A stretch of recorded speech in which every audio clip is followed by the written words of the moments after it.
11 दिन बाद गाजा पट्टी में शांति है। लोग जश्न मना रहे हैं। उन्हें राहत है, अब सब सुरक्षित हैं। ये शांति लौटी है इजरायल और हमास के बीच बनी सहमति के कारण।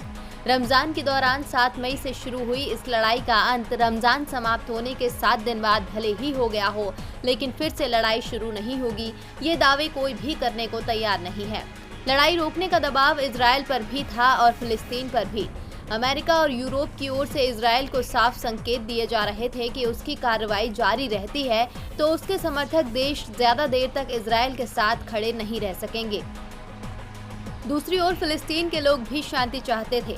दावा किया जा रहा है कि मिस्र की मध्यस्थता में दोनों पक्षों के बीच ये शांति समझौता हुआ है।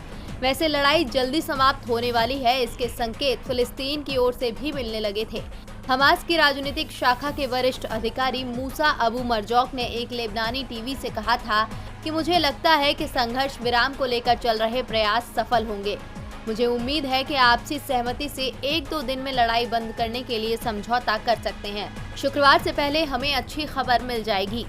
हमास की ओर से संकेत मिलने लगे थे कि फिलिस्तीन और इजरायल के बीच कोई तीसरे पक्ष की मध्यस्थता में बातचीत चल रही है और अब ये साफ हो गया है कि तीसरा पक्ष कोई और नहीं, मिस्र था। मिस्र की मध्यस्थता में भले ही यह समझौता हुआ हो, लेकिन इसकी तैयारी अमेरिका की ओर से की गई थी। अमेरिका के भारी दबाव के बीच ही इजरायल लड़ाई रोकने को तैयार हुआ है।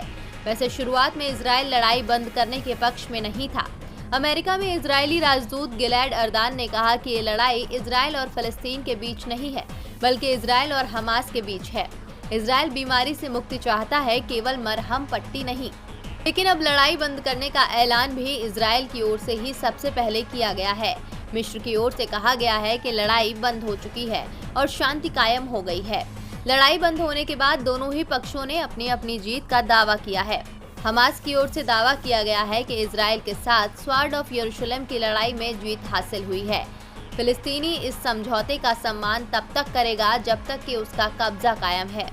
वैसे जीत का दावा भले ही दोनों पक्ष कर रहे हों, लेकिन ये भी सच है कि इस लड़ाई में दोनों ही पक्षों को भारी नुकसान हुआ है।